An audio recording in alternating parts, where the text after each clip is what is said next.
Hello, spooky friends and fam, and welcome back to That Spooky Life. I'm your host, Miranda, as always, and I am super happy that you have joined us today.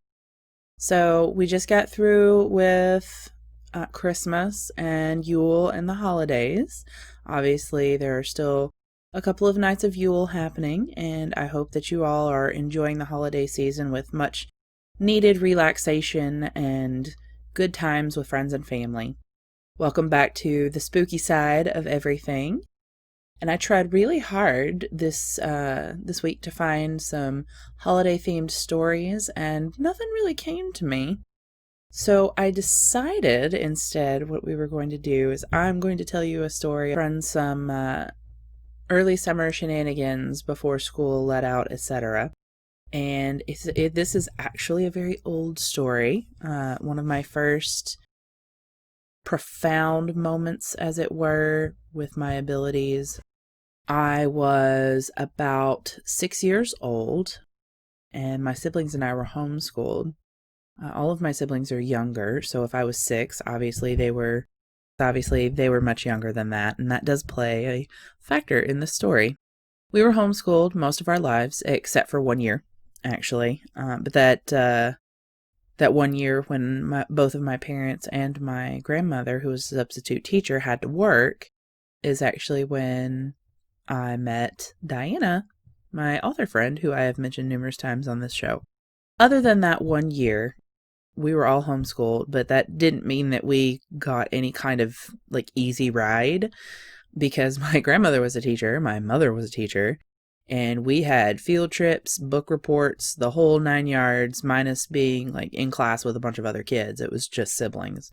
And we were all in different grades, but there was a lot of similar work that we did just to make things easier. So when we would be studying things like a particular period in history, we would all be studying that same period in history. There would just be a different expectation based on, whatever grade of the child who was producing the work. So I always had a higher expectation than either of my younger two siblings at the time. But that's because I was in a higher grade, and occasionally we would do things. I remember for sort of like an art history class, we did mythology, and we each got to pick a mythology that we wanted to write a report on.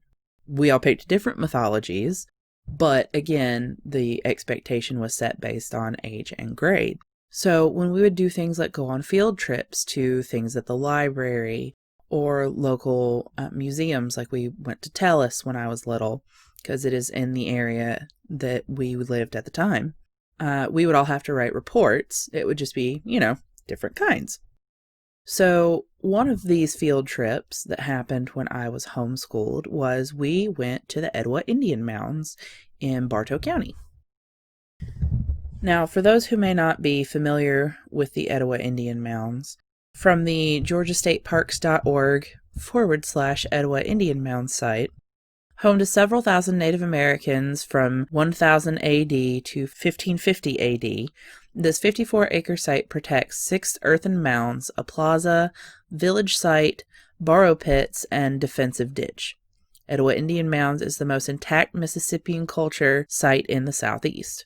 Artifacts in this museum show how natives of this political and religious center decorated themselves with shell beads, paint, complicated hairdos, feathers, and copper ear ornaments.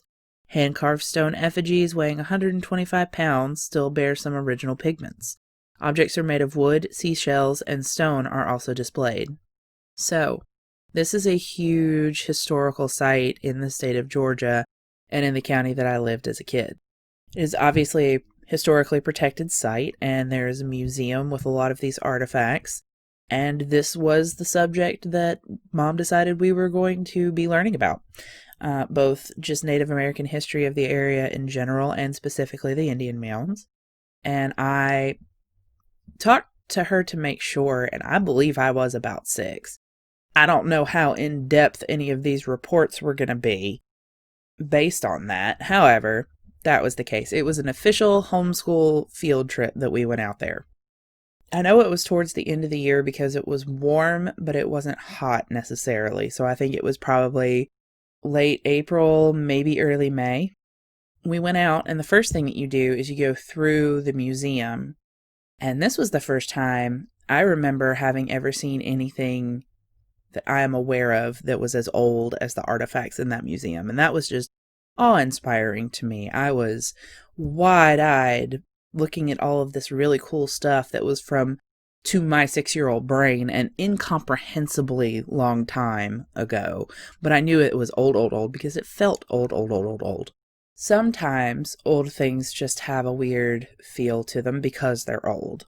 Other times, old things have a weird feel to them because there's something else going on. And being surrounded by so much of that, I didn't understand it at the time, but I felt very uncomfortable. It was very claustrophobic just because there was so much going on in that museum around me. And I found that a lot of times in museums that still happens, but I know what it is and I know better how to shield and dodge that nowadays.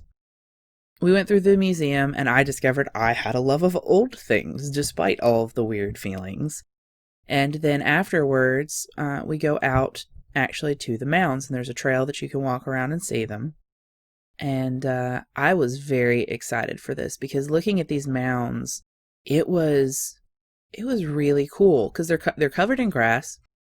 And they're almost like square hills that have a plateau atop. Because it's where they would, bury their dead. And then they would just build on top of it. And the mounds are different heights, etc. And it's very, honestly, a cool structure to see, especially that young, when you're not used to seeing anything like that. And they were so big to my memory. I'm sure if I go back now, I'm going to be like, oh, this is not nearly as big as I remember it being. To my memory, they were so, so big. And it was just one of those things where I was like, oh, this must be what Indiana Jones feels like, The love of history that I hold in my heart and my love of old things. I really, there's probably multiple explanations for it, but that was the first time I remember actually having it. And yet, everything felt strange. I didn't really completely understand at the time what a burial mound was, because I didn't fully, at the time, understand what death was, because I was very, very young. So, the idea of climbing up to the top of the burial mound with the staircases that they have for you to do so didn't actually click with me what would be happening at that point. That I would be standing atop layers upon layers of history and remains, etc. So we get out to the mounds, and there's immediately seeable 2 smaller mounds and then the larger one that I believe is called the Chieftain's Mound, but that I don't remember off the top of my head. That just came to me. But the tallest mound out there nearest to the museum, I looked up at it and thought I had never seen anything larger in my entire life. So I, being heap big, brave Indiana Jones explorer, wanted to climb up to the top. While my siblings, being very, very young, had no interest in doing that, and neither did my parents have any interest in taking them up to it. So my dad volunteers to stay at the bottom while my mom decides she'll take me to the top. Well, I insist that my grandmother goes as well, because I wanted it to be mom, daughter, grandma, and standing at the top of the world and looking around for all the world to see.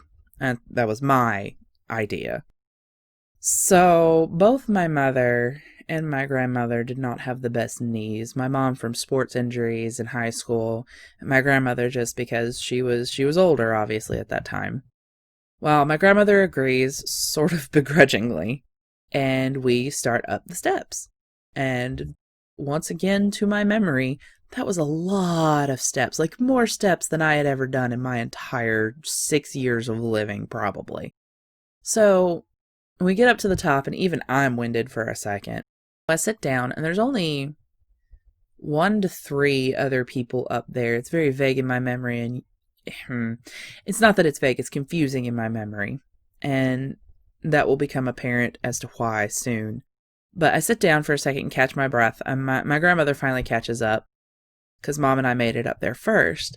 And she sits down. And so I start walking out to the edge, and I see that, it's not terribly, it's steep, but it's not terribly steep. So I'm not afraid of being up high because I could technically just roll down the hill and be okay. And I see for so far around, I see the river on the other side. I see the other mounds. I see the tops of the trees. Like, it was really cool. But I keep getting this itchy feeling, and I didn't understand until I turned around to say something to my mother. My mom was reading a plaque, and my grandmother was sitting on the bench that was at the top.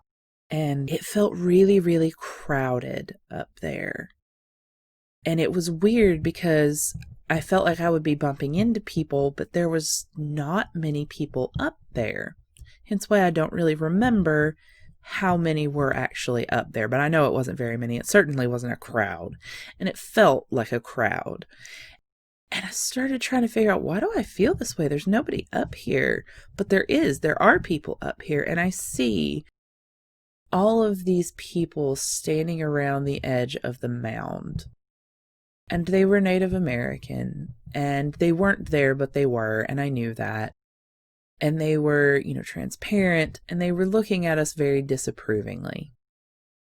And I began to get very, very uncomfortable. Now, I will say, the Etowah Indian Mounds, to my memory, they are very respectful. They handle things with the utmost care and follow all regulations and rules for how to do things. And I remember my mother saying something about how she was impressed at the care with which they give everything and documentation and all of that.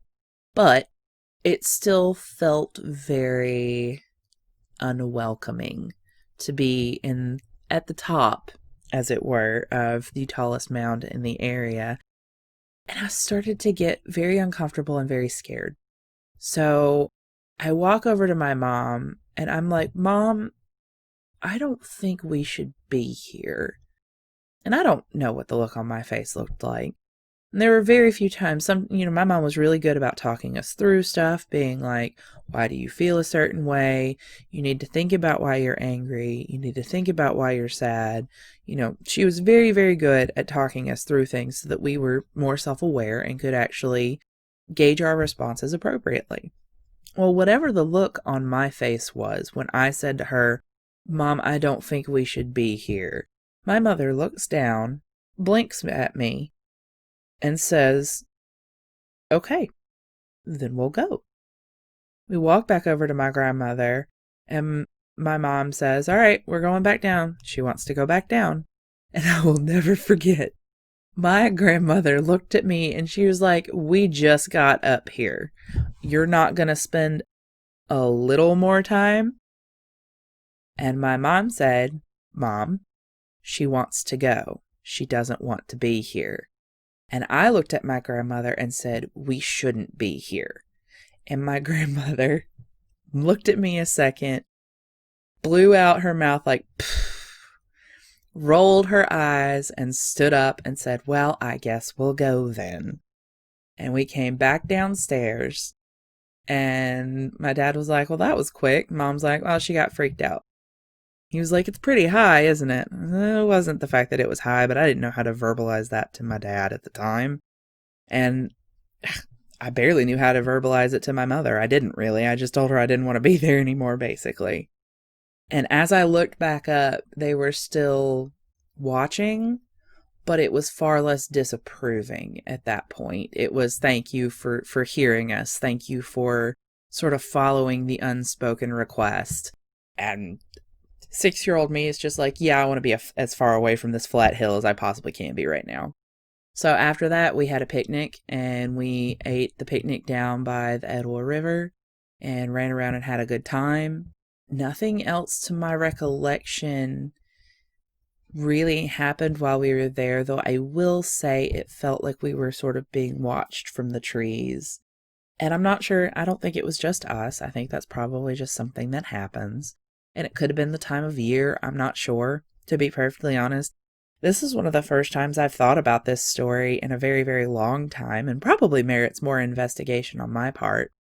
After all, it is a museum and a historical park, etc. So I'll go back and do a follow-up episode at some point in the future.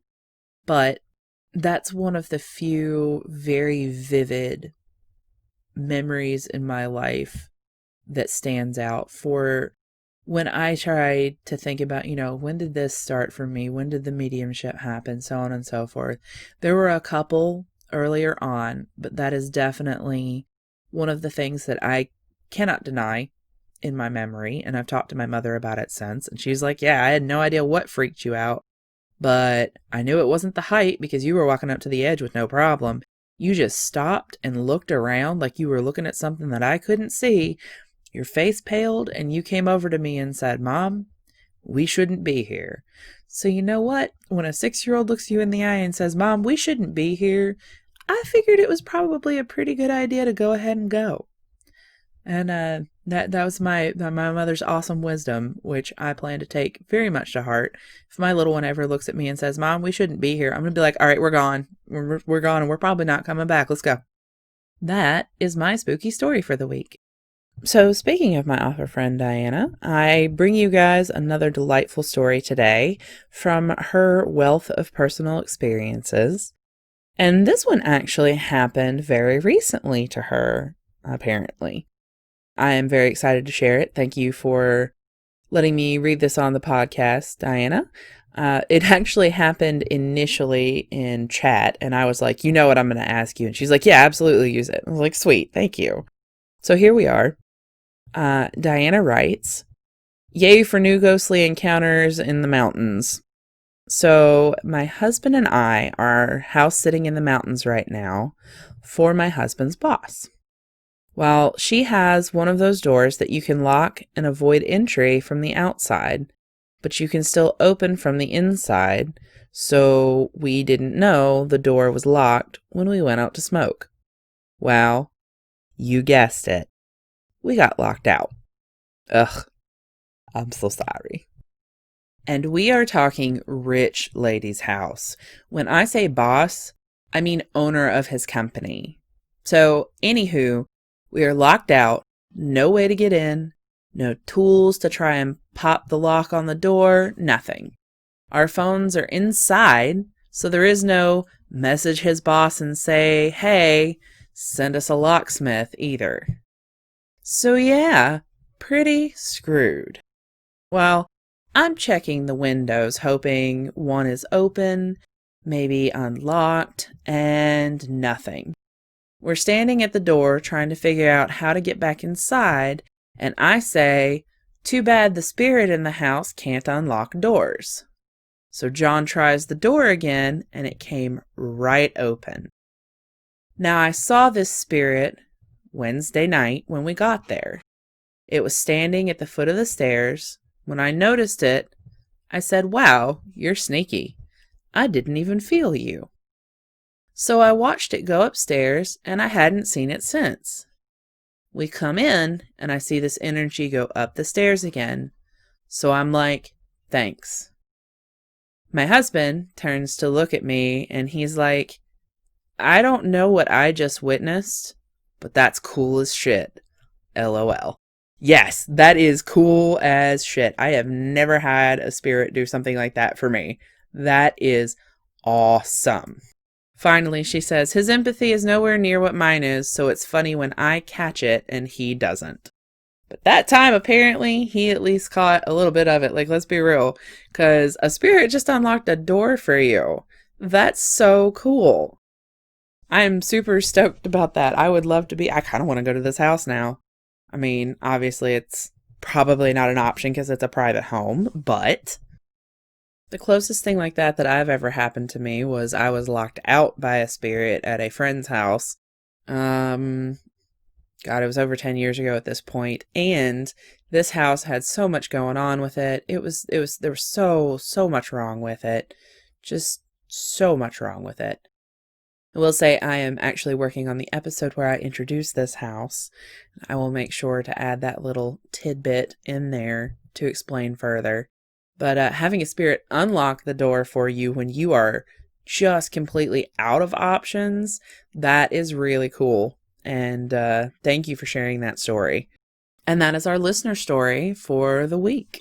Short and sweet, but recent and very neat. So I know it's a little bit of a shorter episode today, but though you are joining me after Christmas and Yule and all of the fun shenanigans, I am actually recording this a little bit beforehand so that I can actually be off for the holiday, as I'm sure everyone else loves to be as well. So I apologize that this is a little bit shorter than normal. I'm still working on collecting some listener stories and getting some more on that. So if you have a listener story you would like to submit, please send it to ThatSpookyLifePodcast@gmail.com. I am always accepting spooky stories. I am always looking forward to all the crazy fun stuff that happens to you guys and living those spooky lives that we share. So please feel free, send them in. In closing, I would like to share a sort of thematic witchy tip that I have this week that honestly, you don't have to be a witch. It doesn't really matter what belief structure you have, or even if you don't particularly have one, if you're pleasantly agnostic or, solidly atheist, etc. There's a lot of things that I think play into it, and my witchy tip for you is to listen to your gut. Both my instinct at even 6 and my mom's at the same time, and Diana's about the spirit in the house in her story. All of those are things that we sort of just listened to our intuition and went with it. There's a lot of things, there's a lot of science behind it. The way that we interpret micro expressions from people, even if we're not consciously aware of it. There's pheromones and different things that we may not, like I'm not going to sit here and go, I smell that. That is a pheromone of fear or something of the sort. That's not something that you consciously do, really. But whatever it is that fuels our intuition, be it genetic memory, pheromones, micro reactions and expressions, things that our brain picks up on that are terribly, terribly subtle, that we don't understand why we don't want to go in that building, or I'm not sure why I knew I had to be in that bookstore at that time, or I don't know why I felt like calling my best friend and then found out that they had just been in a car accident or something. There's a lot of things in life that you sort of try to discard because of rational thought, or, oh, that seems silly. But intuition is there to help us survive, really, more than anything. And it can be a wonderful tool and a wonderful gift that we naturally have in order to learn and discover and sometimes save a life, probably maybe even your own. So my witchy tip for you is practice listening to your intuition. If you have a knee-jerk reaction to something, take a step back. Try to figure out, is this an emotional trigger from something that's happened in my past? Is this something that I can explain and understand where it's coming from? Or is this an intuitive reaction that something else may be going on that I'm not seeing? If you walk into a house and you immediately want to do a pivot turn and walk back out the door, figure out why. Was it something you saw out of the corner of your eye? Was it the coat behind the door that looked like a person? Or is there nothing behind the door, but it still looked like there was a person? Was it a smell? Was it the fact that the hair on your arms started to stand up from a particular energy in the house? Things like that. Why is it that I don't want to walk on the other side of the street? What would happen if I walked on the other side of the street? Why is it that I don't particularly care for this stretch of road when I'm driving? What is it that happened here? Sometimes you can also research and see, the history of an area. Why is it that perhaps this area gives off a weird vibe? What is it about it? Is it something visual? Is it something intuitive? If you start asking those questions and start trying to sort of separate, if you start trying to actually analyze a reaction and separate the doing from the why am doing, as it were. Apparently I'm speaking in I can has cheeseburger language now. If you start actually self-analyzing those things when they occur and take a look at what spawned this, what inspired this in your mind, you will be able to better discern your reality. Honestly, I can't tell you how many times in my life, I'm a very naturally distracted individual. I'm constantly thinking about a next project, a next drawing that I want to do. I was diagnosed with ADD fairly young. I have had to learn different coping mechanisms in order to be able to focus. So naturally, I am a very distracted individual. And if there is one phrase that my mother basically tattooed on my soul and probably said until she was blue in the face and hoarse, it was, Miranda, you have to pay attention, in that exact diction. And I probably sound like my mom right now. But not only did it help me with an actual chemical brain issue that I have, being the ADD, it also made me very discerning and critical in my thought processes. I needed to figure out, am I distracted because I'm just letting my mind float? Am I distracted because there's something actually to be distracted by? Am I distracted because there's one of the weird things that I know is there but nobody else can see, etc.? And personally, I found that it is not an easy thing to hone. It is not an easy thing to learn. And it has taken a great many years to get it anywhere near the fact that I am comfortable and used to it. It took me a very, very long time to not have to put active, thoughtful energy into it. And I still have to actively do it. It just doesn't take quite as much energy anymore because I have it as a rote habit.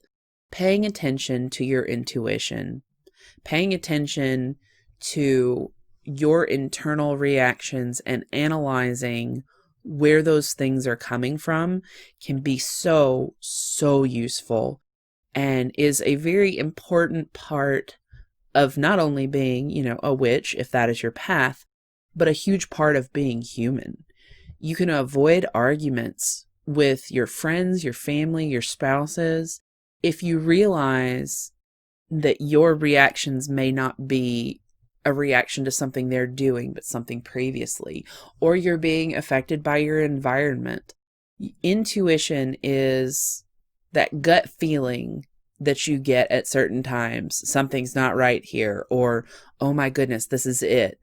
And I encourage anyone listening to just take some quiet time and sit back and listen to yourself. Listen to your mind. Quiet the TV, quiet the radio, take away distractions, and get in touch with the inner you. Get in touch with the part of you that is connected to the world fundamentally, and just see what it has to say. Start listening to the intuition. Start trying to discern information and details and see where it takes you. Because I don't think where it would take you would be anything that would be considered a bad place. Self-awareness is key and a very important part to being the best you that you can be. I think one of the first steps on that path is listening to your intuition and being honest about source and critical about what you have learned from it. So, thank you for tuning in this week. Again, if you have a spooky story that you would like me to read on the podcast, please send it to ThatSpookyLifePodcast@gmail.com. You guys can follow me on Instagram at ThatSpookyLifePodcast. Click likes and have a good time. So if you are into the social media life and enjoy that stuff, come follow me. We'll have a spooky time together on the Insta. Otherwise, I will talk to you guys in the new year. It will be 2020 when our next episode airs. and I am very excited. I hope you guys have a happy and safe New Year's. Fun times for 2020. 2020 is going to be awesome. 2019 has had its ups and downs, and it's had some real low downs for a lot of people that I know. So fingers crossed and all the happy wishes for 2020. I will see you guys on the 3rd. And until then, keep living that spooky life. Bye.